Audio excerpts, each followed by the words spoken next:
ओम साई राम, जय साई राम। मैं जम्मू से बाबा की बेटी खुशी आपको छोटा सा अपना एक्सपीरियंस सुनाने आई हूँ। ये एक्सपीरियंस मेरी मम्मा का है। मेरे घर पे मेरी नानी बीमार थे। आप सब समझ ही सकते हैं कि जब घर पे कोई इंसान बीमार हो तो घर की सिचुएशन कैसी होती है। परेशान ही परेशान होता है बंदा। तो माहौल तो सारे घर का ख़राब ही चल रहा था। तो कुछ दिनों बाद नानी की डेथ हो जाती है। तो नानी की डेथ से मम्मा बिल्कुल ही टूट जाते हैं, डिप्रेशन में चले जाते हैं। घर का मतलब क्या बोलूँ, आप समझ ही सकते हो। घर में परेशान, जब किसी की डेथ होती है तो घर का माहौल कैसा हो जाता है। तो मम्मी बेचारे मेरे मम्मा करके कामों में मन लगाते हैं थे। तब चलो मन तो नहीं लगता बट मन लगाने की कोशिश करते थे। तो घर की साफ़ सफाई बस यही करते, एक काम को बार बार करते रहना। तो एक दिन ना मम्मा स्टोर साफ़ कर रहे थे। स्टोर में जितना भी पुराना हमारा सामान वगैरह था तो मम्मा ने पूरा वो फेंक दिया। पुराने बैग पर्स वगैरह जो भी थे तो मम्मा ने पूरे ही वो पुराना सामान सारे ही फेंक दिया। हमारे घर के आगे नाला, तो मम्मा सारा वहाँ पे फेंक के आए। तो घर आए तो कुछ दिनों बाद हमें ना शादी थी। तो पापा मम्मा को बोलते हैं कि रेडी हो जाओ, शादी में चलते हैं। तो मम्मा बोलते हैं कि मन नहीं कर रहा जाने का। तो पापा बोलते हैं कि जहाँ जाना होता है वहाँ जाना ही पड़ता है, अब दुनियादारी थोड़ी छोड़ सकते हैं। तो रेडी हो जाओ। तो मम्मा जाते हैं, रेडी होके आते हैं। तो पापा बोलते हैं कि कुछ डाल लो पाँव में, पायल वगैरह, क्योंकि नानी की हमारी डेथ हुई थी तो मम्मा ने सब कुछ ज्वेलरी वगैरह खोल दी हुई थी। तो पापा बोलते हैं पाँव में कुछ पायल वगैरह डालो, रिंग वगैरह डालो। तो मम्मा अपने पायल में ज्वेलरी वगैरह ढूंढते हैं तो वो मिलती नहीं है। तो मम्मा को जो मिलती है वो मम्मा पहनते नहीं है, क्योंकि होता है ना कभी कभी मनपसंद कोई चीज़ हो तो जो मम्मा ने दी थी तो मम्मा चाहते थे कि वही पहने, तो मम्मी को मिलती नहीं है तो वो ऐसे ही चले जाते हैं। तो फिर उसके बाद घर आते हैं तो दूसरे दिन मम्मा सारे ही अपने वो ढूंढती है, ज्वेलरी वगैरह सब जगह पूरे स्टोर में ढूंढती है, अपने अलमीरा वगैरह में ढूंढती है, कहीं नहीं मिलती। तो मम्मी को ना ऐसे सडनली दिमाग में आता है कि वो ज्वेलरी उन्होंने पर्स में डाली हुई थी और वही पर्स वो फेंक के आगे हुए हैं। तो मम्मा वो चीज़ मुझे बताती है कि ऐसे ऐसे हुआ, मैंने खुद ही अपने ज्वेलरी फेंक दी हुई है, अब कहाँ से क्या करूँ समझ नहीं आ रहा। तो फिर मम्मा वही नाले में जाते हैं, देखते हैं बट वहाँ पे थोड़ी कोई सामान होता तो मिलता, क्योंकि कचरा उठाने जो आते हैं वो ले जाते हैं सारा सामान।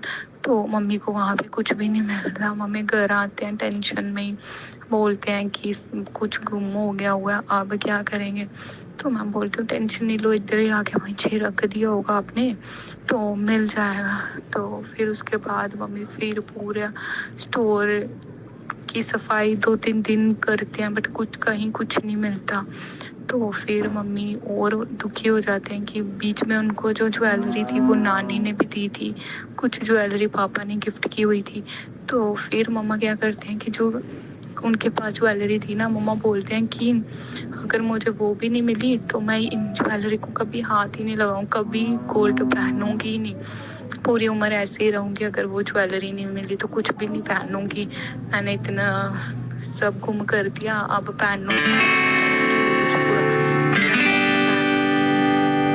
तो एक दिन हम मंदिर जाते हैं। मंदिर मम्मी को मैं बोलती हूँ कि बाबा से प्रे करो कि सब ठीक हो जाए, ज्वेलरी मिल जाए, है ना। तो मम्मा बोलते हैं नहीं, मैंने खुद ही वो फेंक आई हूँ, अब बाबा कहाँ से ला के देंगे, बाबा थोड़ी किसी के घर से जिनको मिली होगी उनसे छीन के मुझे ला के देंगे। तो मैं बोलती हूँ हाँ यार आप प्रे तो करो, प्रे मन से प्रे करो, देखना बाबा के मंदिर से कोई खाली नहीं जाता, बाबा ने बोला हुआ तो आप प्रे करो। तो मम्मा बिना मन से ही बाबा को प्रे करती है। मन में यही होता है मम्मी की कि मिलनी मुलनी तो है नहीं, ये ऐसे ही कर रही है। तो मम्मा प्रे वगैरह करके आते हैं। तो उस दिन थर्सडे ही होता है। हम घर आते हैं तो मेरी आदत होती है कि अगर बाबा से कुछ भी पूछना हो ना, कोई भी ऐसे मन में डाउट हो तो मैं बाबा के आगे स्लिप्स निकालती हूँ। तो मैं मम्मा को बोलती हूँ एक काम करते हैं, हम स्लिप निकालते हैं, उसमें एक में लिखते हैं कि ज्वेलरी मिलनी है, एक में लिखते हैं नहीं मिलनी, है ना। तो देखते हैं बाबा का क्या आंसर होता है। हम निकालते हैं, मैं बनाती हूँ स्लिप्स वगैरह, बाबा के फ़ोटो के आगे रखती हूँ। मम्मा को बोलती हूँ उनमें से एक उठाओ है। मम्मा जो स्लिप उठाते हैं उसमें ये आता है कि बाबा का आंसर ये होता है कि ज्वेलरी मिल जानी है। तो मैं मम्मा को बोलती हूँ देखो बाबा का आंसर है कि आपको ज्वेलरी मिलनी है, अब देखना मिल जानी है। मैं ये नहीं बोलती कि कितने टाइम तक मिलेगी, बट ये है कि मिल जाएगी। तो मम्मा बोलती है नहीं मिलेगी, कहाँ से मिलनी है, अब वो होगी हुई है गुम, अब नहीं मिलती। तो फिर ना मम्मा मेरे को यही चीज़ बोलते रहते थे कि तेरे बाबा ने मेरी ज्वेलरी नहीं ढूंढ के दी, है ना। ऐसे ऐसे करते करते 6 महीने निकल गए। 6 महीने गुजर जाने के बाद तो हमारे घर पे ना मेरी मामी आते हैं। तो वो मम्मा बोल रहे होते हैं कि चलो थोड़ा बहुत हमारे ना, हमने सीढ़ियों के नीचे सीढ़ियों के पास एक छोटा सा गोदाम बनाया हुआ। तो मम्मी बोलते हैं कि चलो वो साफ़ कराते हैं। तो वहाँ पे ना हमने अपने पुराने कपड़े वगैरह भी रखे होते हैं। तो मम्मी बोलते हैं कि ये कपड़े ना निकालते हैं और किसी को दे देते हैं। उससे पहले भी वो कपड़े ना जो हमने वहाँ पे बड़े बड़े बैग्स डाले होते, बैग में कपड़े डाले होते हैं, वो मम्मी और पापा पहले भी वो कपड़े फेंकने जा रहे थे। बट फिर पता नहीं क्या हुआ कि इन्होंने गाड़ी में रख दिए हुए थे, सब कुछ जा रहे थे फेंकने के लिए। बट बाद में पता नहीं क्या हुआ कि पापा को काम बड़े कुछ मना हो गया ना, पापा ने मना कर दिया आज निकल चले। तो वो फिर बैग निकाल के मम्मा ने वो उधर गोदाम में रख दिए। तो फिर उधर ही जाते हैं तो सफाई कर रहे होते हैं। तो मम्मा ना उसमें वहाँ पे ना एक हैंकी पड़ा होता है। तो हैंकी पड़ा होता है, मम्मा उसको देख के बोलते हैं कि मुझे ऐसे मामी को बोलते हैं कि मुझे ऐसे लग रहा है कि इसमें मेरी ज्वेलरी। तो मामी बोलते हैं कि देखते हैं खोल के। मम्मा मतलब हैंकी खोलते हैं, उसमें सच में ही ज्वेलरी पड़ी होती है। तो मम्मा शॉक हो जाते हैं ये देख के कि ये यहाँ पे कैसे आई। मैं खुद वो फेंक के आई थी, वो पर्स में हैंकी में डाल के मैंने रखी थी, ये हैंकी यहाँ पे कैसे आया। और आप यकीन नहीं करोगे कि ऐसे लग रहा था कि वो अब भी किसी ने हैंकी वहाँ पे रखा है। हमने वहाँ पे काम लगाया हुआ था, कितने लोग वहाँ से आते जाते थे, तो वहाँ पे ही काम चल रहा था। तो सारे वहीं से कोई आ रहा है कोई जा रहा है, कितनी लेबर वहाँ पे काम करके गई, किसी की नज़र नहीं गई, है ना। जैसे मतलब मम्मा बोल रहे थे कि मुझे ऐसे लग रहा था कि बाबा भी यहाँ पे टका मतलब रख के गए होंगे कि ये ले तेरी ज्वेलरी। तो मम्मी फिर उस टाइम मैं पूजा कर रही थी, मम्मी और मामी भाग भाग के मेरे पास आते हैं, बोलते हैं, मम्मा बोलते हैं कि देख तेरे बाबा ने मेरी ज्वेलरी ढूंढ दी, मान गई तेरा बाबा सच में होता है। तो मैं मम्मा को बोलती हूँ मैं देखा, मैं बोलती थी ना बाबा ने ज्वेलरी ढूंढ के देनी, मिल गई ना, आप खुश हो ना।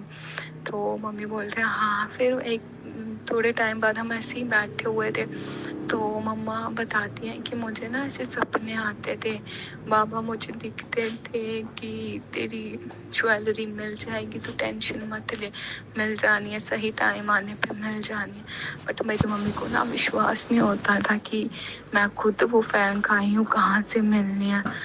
तो बाबा ने मम्मी का विश्वास बनाने के लिए मम्मी के साथ छोटी सी लीला की कि मैं हूँ घर पे तुम्हारे साक्षात बैठा हूँ, सब देख रहा हूँ, कोई कुछ गलत नहीं होगा, कुछ गलत कोई कर ही नहीं सकता, है ना, कुछ भी नहीं होगा। बस ये होता है कि हम विश्वास नहीं करते। जब हम सब कुछ बाबा पे छोड़ देते हैं कि मुझे ये काम मेरा करके दो, तो फिर बाबा वो अपना काम करते। अगर हम खुद ही टेंशन लेते रहेंगे कि मैं खुद देख लूँगा, तो फिर बाबा भी यही चीज़ बोलेंगे कि तुम खुद ही टेंशन ले लो, मुझे क्यों बोल रहे हो, फिर मेरे पास आके क्यों बैठते हो, रोते हो, अगर तुमने खुद ही टेंशन लेनी। तो मेरा मानना यही है कि जो भी टेंशन है सब कुछ बाबा पे छोड़ दो। बाबा पे छोड़ोगे तो बाबा सब सही करेंगे, खुद टेंशन लोगे तो खुद फिर बीमार ही होना है ना। फिर बाबा पे पूरा विश्वास कर रखो कि जो हो रहा है लाइफ में, जो कर रहे हैं यही कर रहे हैं, जो सुख आ रहे हैं वो भी बाबा से ही आ रहे हैं, जो दुख आ रहे हैं वो भी बाबा से आ रहे हैं। उनको सब पता है हमारे लिए क्या सही है क्या गलत है। बस सब कुछ बाबा पे छोड़ दो और पूरे विश्वास से बाबा की शरण में रहो, एक दिन सब सही हो जाएगा। बस टेंशन नहीं लेनी। जब हम खुद टेंशन लेते हैं तो फिर भगवान भी बोलता है कि लो फिर तुम खुद ही टेंशन। इसलिए लाइफ में कभी टेंशन नहीं लेनी। बाबा के होते तो बिल्कुल टेंशन नहीं लेनी, सब कुछ बाबा पे छोड़ दो। सब कुछ बाबा को बोलो कि बाबा मेरे तुम ही हो, तुम नहीं करना। देखना पूरे विश्वास से जिस दिन बाबा को ये चीज़ें बोलोगे, बाबा अपने आप तुम्हारे काम करते जाएंगे। तो सबको ओम साई राम, जय साई राम।